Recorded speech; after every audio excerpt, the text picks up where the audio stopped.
వ్యాప్తంగా గ్రామ పంచాయతీల్లో స్వచ్ఛ రథం దూసుకుపోతుంది. గ్రామాల్లో ప్లాస్టిక్, ఇతర పొడి వ్యర్థాలను నిరోధించేందుకు పంచాయతీరాజ్, గ్రామీణాభివృద్ధి శాఖ తీసుకువచ్చిన ఈ పథకం సత్ఫలితాలనిస్తోంది. చెత్తతో సంపద నినాదంతో ఒక్క ఏప్రిల్లోనే రాష్ట్ర వ్యాప్తంగా 1866 టన్నుల వ్యర్థాలను సేకరించారు. పారిశుద్ధ్య నిర్వహణలో భాగంగా మార్చి నెలాఖరుకు రాష్ట్ర వ్యాప్తంగా అన్ని పంచాయతీల్లో స్వచ్ఛ రథం వాహనాలను ప్రభుత్వం సిద్ధం చేసింది. ఈ క్రమంలో పూర్తి స్థాయిలో కార్యకలాపాలు ప్రారంభించిన మొదటి నెలలోనే రికార్డు స్థాయి ఫలితాలు నమోదయ్యాయి.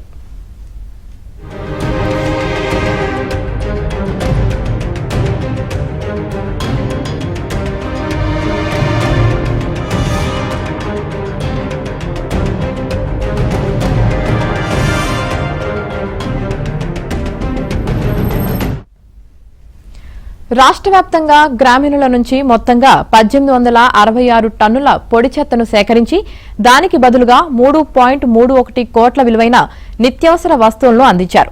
ఏప్రిల్ 2న నిర్వహించిన స్కూల్ డే కార్యక్రమంలో భాగంగా విద్యార్థుల నుంచి ఒక్కరోజే 1 టన్ను పొడి చెత్తను సేకరించారు. పర్యావరణం పట్ల ప్రజల్లో, విద్యార్థుల్లో పెరుగుతున్న సామాజిక స్పృహకు ఇది నిదర్శనంగా నిలుస్తోంది. స్వచ్ఛ రథాలు క్షేత్రస్థాయిలో అద్భుత పనితీరు కనబరుస్తున్నాయి.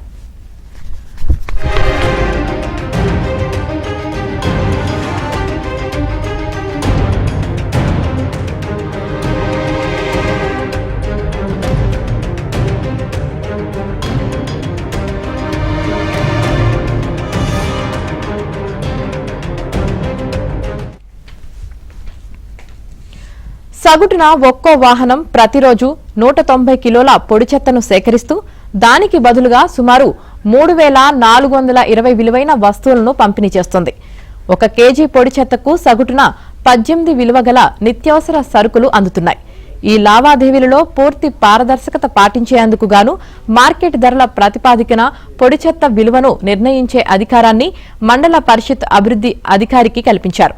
స్వచ్ఛ రథాలను విజయవంతంగా నిర్వహించేందుకు జిల్లా, మండల స్థాయిల్లో ప్రత్యేక పర్యవేక్షణ విభాగాలను ఏర్పాటు చేశారు.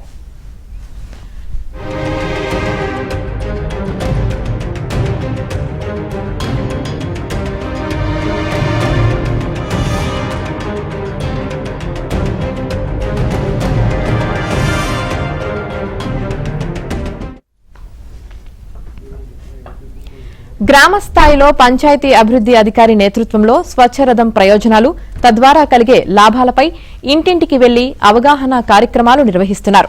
ఈ స్వచ్ఛ రథం కార్యక్రమం గ్రామీణ ప్రజల జీవన ప్రమాణాలను మెరుగుపరుస్తూ, పర్యావరణాన్ని కాపాడుతూ గ్రామాలను స్వర్ణ గ్రామాలు, స్వచ్ఛ గ్రామాలుగా తీర్చిదిద్దడంలో కీలక పాత్ర పోషిస్తోంది.